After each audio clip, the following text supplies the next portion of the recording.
Business Dialogues for Good, a series of inspiring conversations with business leaders dedicated to business for good. In these discussions, we explore successes, challenges, opportunities, and world-changing ideas. Join us, get inspired, and be part of the change. Welcome to the Business Dialogue for Good Leaders. And this is a monthly video podcast with a discussion between two leaders and myself. And those two leaders are doing their business as a force for good.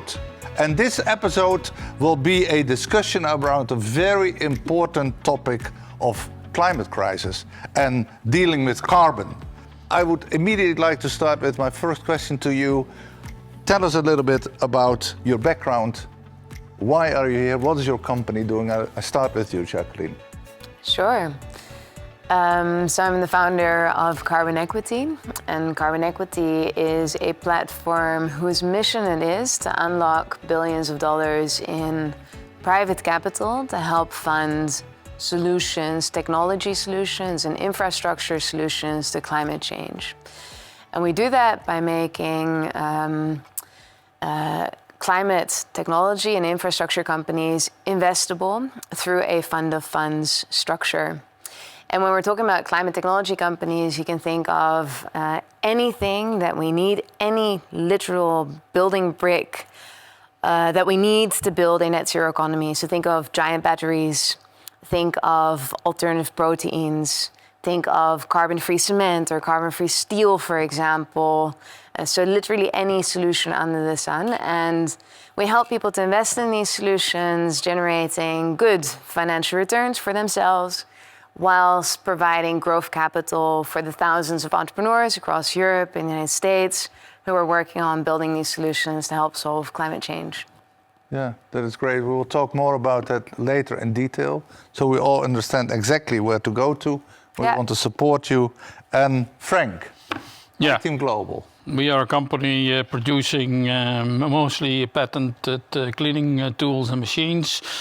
We are selling them around the globe, and we have in mind, which already Lane said, the cleaner, and we think that the cleaner deserves more respect in doing their job, more visibility, and that's what we are driving for. And one of the things we do is we try to bring cleaners standing up, because if they stand up, they can look around, and that is our mission as a company with our team of engineers and selling around the globe. We are active in 80 countries around the world. Well, thank you, Frank and Jacqueline, for your introduction. And I was thinking, and we were talking about that earlier, there is a lot of discussion about climate change. Sometimes people think that climate change is the only thing about sustainability, but there is much more. But it now seems that there is going to be some serious pushback. And we were talking about Trump and his stepping out of the Paris Agreement and stuff like that. And I would be interested, I think the audience as well, to hear a little bit about your perspective on that pushback. Do you worry? Does that worry you? Or do you think, oh no, this is going forward as we were? How do you look at that? Well, look, if we don't solve climate change with urgency, we will live in an increasingly hot and unlivable planet. So we basically have a choice between action or massive droughts, massive natural fires like we're seeing in LA, scarcity of water, which is going to be a very immediate concern. We're going to have likely wars about drinking water. So in the case of climate change, it's not a matter of preference, it's a matter of physics. But don't you think that people, if they don't feel it, they don't realize that it is happening? Don't you think that we have to first experience, we are already experiencing serious stuff like you said, don't you think that we first need to experience more serious threats to our existence before anything will happen? Look, I would think that the vast majority of people, also people voting for Trump, are aware of climate change and they're afraid of it. But I think the last decade has also been difficult for people. And where there has been a lot of negative news, a lot of anxiety, but also a lot of you can't do this, you shouldn't do this, you're a bad person if you eat meat, etc. And I think that's where we're seeing a little bit of a cultural pushback of, I did not cause climate change, let the government or let the big companies who cause the problem fix it, it's not my job. I think there is a level of apathy in the sense that we feel like, well, my actions don't matter, whether I fly or somebody else flies, it doesn't matter. And as a result of that, people start to stop self-sacrificing, basically. And I think the best remedy to turn this around is to show people that, yes, we can, and to rebuild that optimism. And I think in the last 5 years, we've seen a lot of that optimism, and we've made tremendous progress. I mean, if you look at solar, it's such a wonderful example how now solar is by far and across the world the cheapest source of electricity, followed by onshore wind, way more competitive than fossil fuels. Now, if you look at the technology learning curve that we've seen since the 1970s, when we started working with solar panels for real, I mean, solar panels were invented earlier, but really started to see a massive technological learning curve. The cost of solar PV came down 97% since 1970. If you look at batteries, we're seeing the same type of trajectory. The batteries are now 90% cheaper for cars than they were in 2010. So you don't worry so much about the pushbacks. I was wondering, Frank, I would say we can talk about Trump, but I don't think, let's say, first of all, the United States is not Trump, but it's 50 states with governors and people in the states. So I do not think, let's say, that we can look at it as a one-man band, let's say, because the world is not working like that anymore. And that he makes that statement, how do you get publicity? Making this kind of bold statement, not, and that's what he is.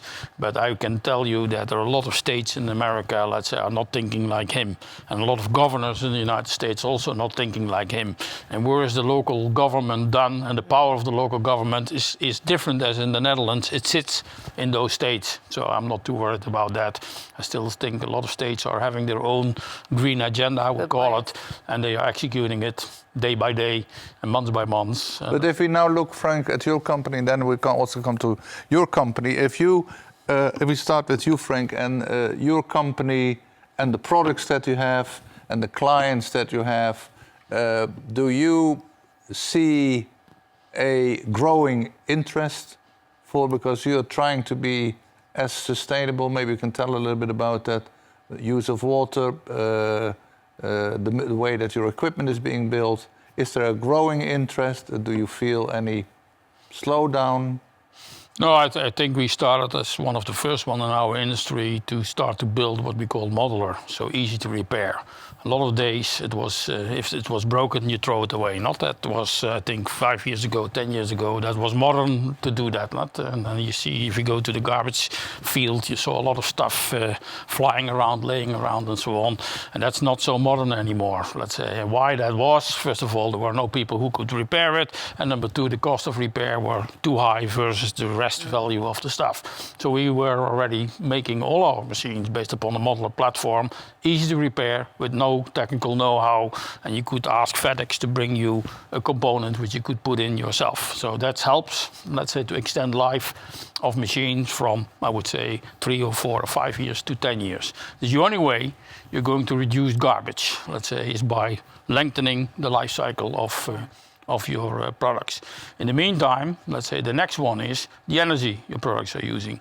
There was a trend, we have seen that in Europe. The EEC has made a regulation that the vacuum cleaner should go down from the old 1200 watts to 800 watts, but basically most of the ones now in battery landscape are 400 watts. So they are far below the 800 watts the EEC has set. And you can say, what is the difference? But if the difference is you have 300 million vacuum cleaners and they are using them every day, and you're saving 400 watts every day, it makes a big difference in the calculation of energy. The same is in what they call in companies using our machines. And last but not least, let's say, is also the water. If you're having an instrument which is using water, we're trying to reduce the amount of water used in cleaning. And why is that? For two reasons. Number one, the water is not available in all the countries in the world anymore as it was, without any limits. And number two, the water gets mostly also polluted by adding additives which are difficult to take out. And if it is difficult to take out, it's difficult to get the water from me to you and purify it again. So we are trying, let's say, to give you water which we then can give mechanical power, and we don't need anything to add to the water. So Yeah. Can I potentially just jump in? Yeah, I think what you're doing is very interesting, and it also makes a lot of sense, because if you have a more energy efficient application, then it also becomes much more cost efficient to use it, right? So the lifetime cost, even if the upfront cost might be higher, I don't know about that, but then the lifetime cost might actually be lower. And I think that's what's so interesting about the energy transition, is that the technology learning curve, which I was just talking about, is in full swing. So these technologies, these clean technologies, are starting to become increasingly cost competitive. And ultimately, the true switch of our current fossil economy to a green economy will come when these alternatives, the energy efficient alternatives, the zero carbon alternatives, are cost effective. And then you're going to see a massive amount of adoption. And so I think ultimately, making sure that we have cost competitive and more energy efficient, more water efficient products is really the way. And you are a platform that brings the opportunity to people to invest in these technologies, huh? Yeah, correct. And basically, so there are tons of technologies. In fact, 80% of the technologies that we need to fix climate change already exist. But the problem is that a lot of these technologies are still more expensive, right? So green steel or green cement might actually be more expensive than the alternative. I think actually green steel, for example, only adds, 0.3 or 0.4% in the total cost of a car. So it's almost nothing. So it's a far superior proposition with very little cost effect. But the problem is, initially, a lot of these technologies are less mature, right? So you have a new innovation, it goes to market, it has no scale. And you need to make sure that you get to sufficient scale and sufficient technology maturity that you get that cost down. And that's exactly what carbon equity does. We funnel hundreds of millions of capital to young and semi-mature from really early stage, seed stage startups up till companies that have hundreds of millions in revenues. But we funnel capital to them that they can invest in innovation, in growth, in commercialization. And as a result, they can achieve scale, get their costs down, and then you get this flywheel. Lower costs, more competitive, more demand. More demand, more scale, lower cost. And this is where the flywheel starts to fly. There is a trend of the last 5 years. You know, the seed was not planted last year. The seed was planted many years ago. Yeah. And this is now coming to the surface. Solar panels were just giving you as an example. And they were there already, let's say, a long time. But it was not economic, or the network was not there, and so on. And now you can see, if you would have been in a house without a solar panel, they think, this is not right, because now it goes the other way around. Yeah. Let's say you have no solar panels on your roof, now you are the exception, And before, you were not the exception. That was the rule. So you see a lot of things already having changed in a lot of countries, not only in the Netherlands. Definitely. If you drive around, you see a lot of them, different scales, but you see them, let's say, changing. Yeah, and it's starting to build this system. Sorry, just last thing about this, because you're starting to have cheaper renewable electricity, but that is fueling demand for batteries. So we can actually store that electricity in a cost-effective way, and we don't need natural gas or fossil fuels anymore. Because we have cheap, affordable, renewable electricity, we can power our electric cars. We can actually also use that electric car to store the energy, the electricity. So you're starting to get this closed loop home grid of electricity, which is much more cost competitive. And now we start to see that with companies as well.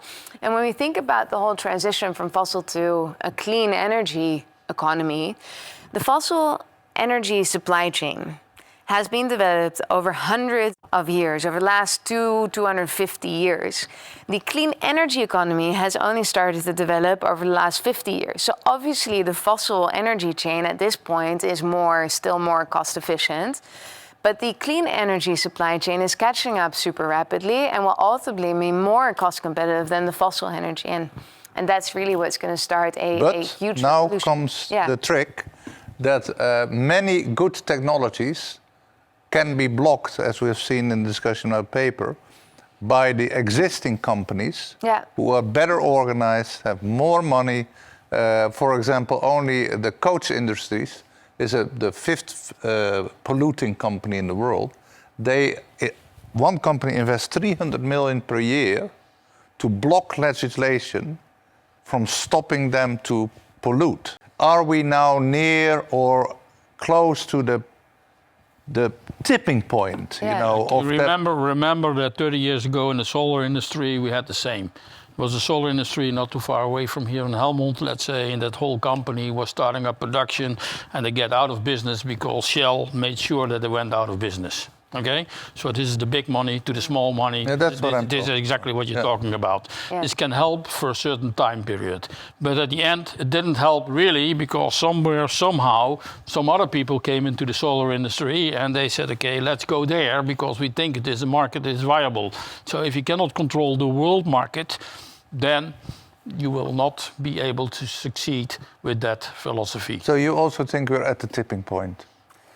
It depends per technology. So some technologies, some clean technologies such as solar and onshore wind are over the tipping point, and it's basically unstoppable adoption. I think for certain battery technologies that's true as well. I think EVs are way over the tipping point. Last year 50% of newly sold cars in China were electric. There's no way. I mean, Europe's trying to protect the internal combustion engine industry, but they will not win. It's inevitable. But for other technologies are close to the tipping point, think about heat pumps, for example, and then there are technologies that are not yet close to the tipping point. Think about direct air capture or green cement.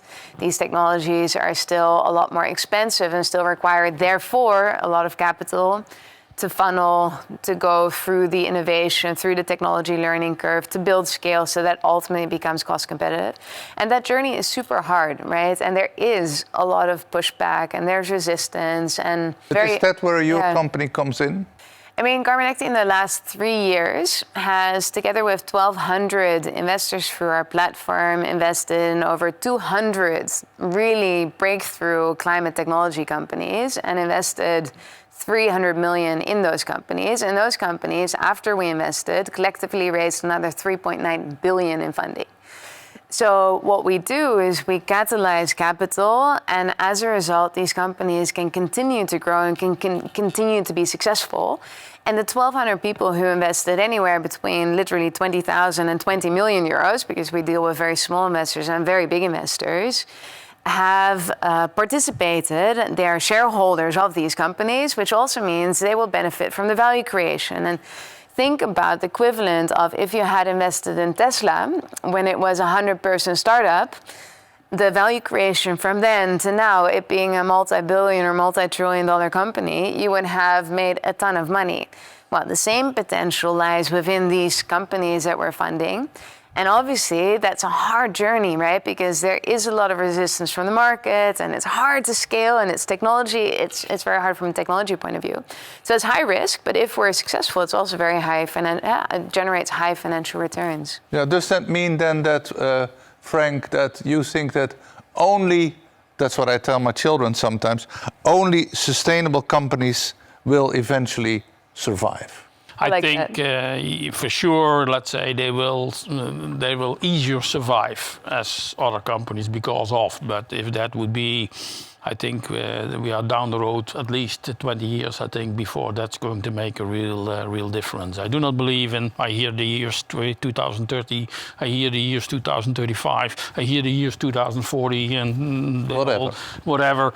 And those numbers are easy to say, but to make the change within that limited time period in the full scale is not so easy as people think it will be. So I think, yes, There will be kind of an, let's say, but the driving force will be, are people willing to work for you? I think that's where the factor will come in. For which companies they will choose to work. Yeah. I would say the children are now being on the primary school. Let's say, if they would have a choice, their choice will be influenced by other choices as when we were at the primary school, because we were not thinking about that. But I think that's a super important point, because I think one of the reasons why, so if your question is, will only sustainable companies survive? No, I don't think so. But I do think sustainable companies have a major competitive advantage, and then primarily, number one, because the ability to attract talent. So looking at my own company, Carbon equity is basically, well, probably many people won't know it, but we're basically the climate version of AlpInvest, one of the world's most successful asset managers and fund investors. We attract people who would otherwise have gone to work at McKinsey. We attract people from AlpInvest, the 60 billion asset manager, to Carbon Equity, a 300 billion platform. We attract some of the best people in the industry. We had a CCO vacancy. Over 120 applications from top people for that position. Because people want to work in an industry that makes sense. They want to work for a Champions League team, but with purpose. And it makes all the difference with which you come to work. And I am sure that people who work here at iTeam, they're proud to work here. And why are they working here? Because they're making the lives of cleaners better, right? And that is so much more inspiring than simply, I'm here to make my salary or to earn my profit. And I think because, one, you draw the best talent, and secondly, the talent that works for you is so much more motivated because their job matters more than simply making a salary.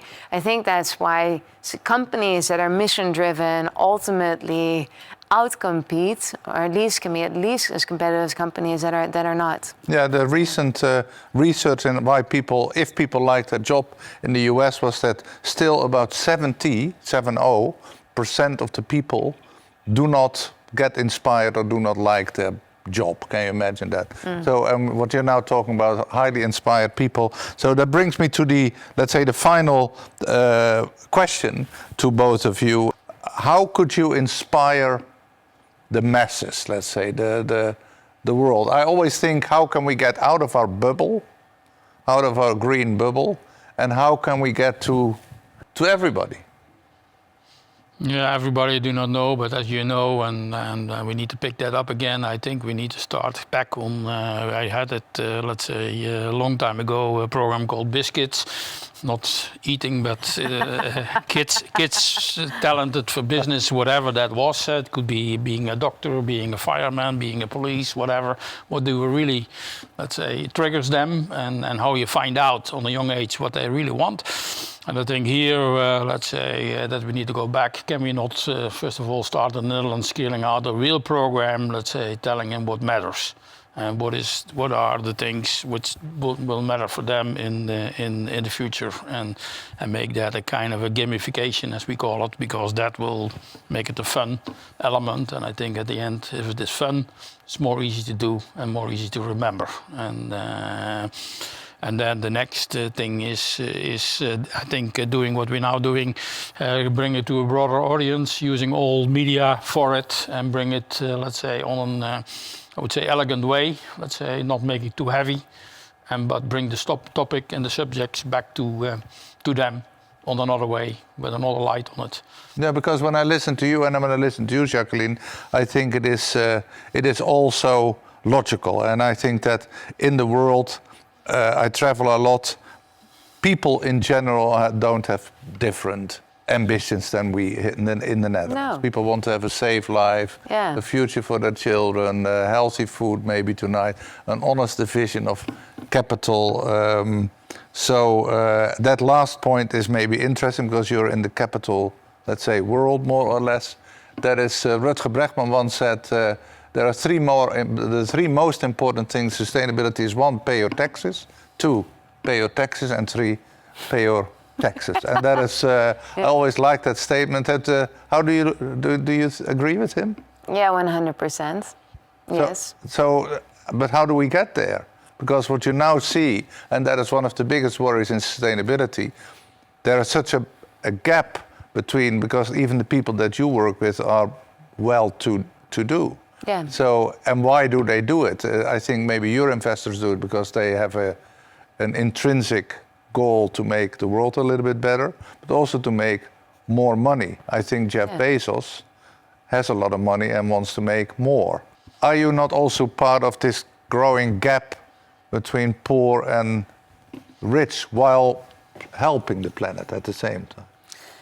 Yeah, that's a fair observation, right? And one of the reasons why we have a widening wealth gap, and this widening wealth gap is leading to frustration and polarization, and therefore Trump, right? And I think we're seeing this tension in Europe, and we're seeing a tension in people are struggling to make ends meet. Inflation has been really hard, and when people are struggling to make economic ends meet, the last thing they're thinking about is sustainability, and I get that, right?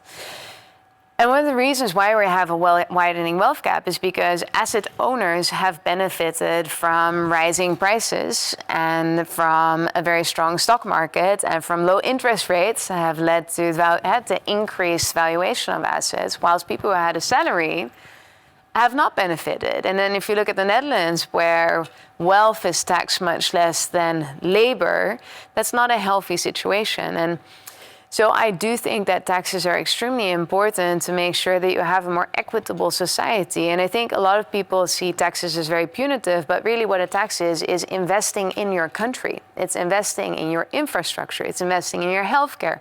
It's investing in the education of your people. And we should be proud to pay taxes. Yeah, as long as it is clear what it is, not what we had the discussion earlier.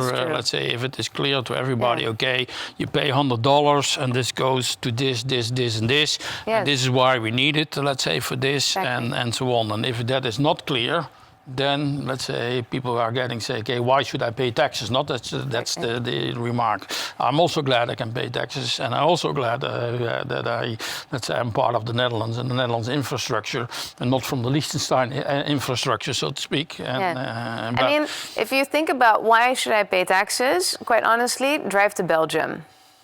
You notice it immediately. The moment you hit the border, the roads are shit. I'm very sorry for all the Belgian viewers, but you know, this is Max Verstappen got a $10,000 fine for that word. Yeah, so with that I would like to end it, and we are at our 30 minutes. I would like to thank both you, Jacqueline, for coming here, being so open and honest and receptive to maybe some of my critical questions, and you, Frank, for also hosting us in the studio. And I thank all of you for watching this. It was the 4th episode of the Business Dialogues by Leaders for Good. And every month we cover a critical business issue with leaders of companies who are driven by a force for good. So be inspired.